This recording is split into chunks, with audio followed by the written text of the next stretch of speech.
what animates the work that I do and what gets me up in the morning. And it's questions of how can we find new ways to do old things.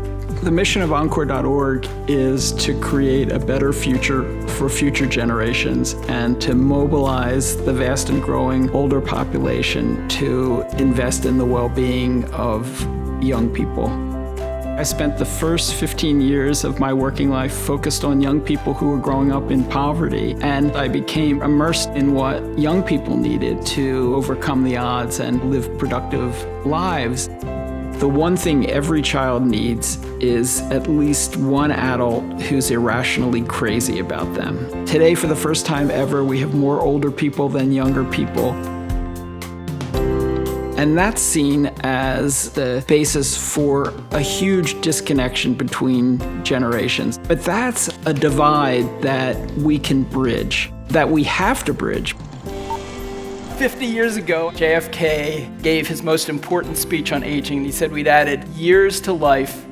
Now it's time to add life to those years. The secret to happiness in later life is not trying to be young, but rather to be there for those who actually are.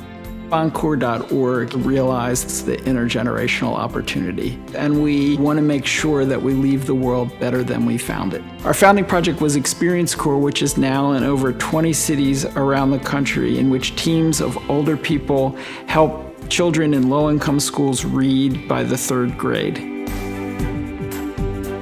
We followed Experience Corps with the Purpose Prize, which is a prize for social innovators over the age of 60.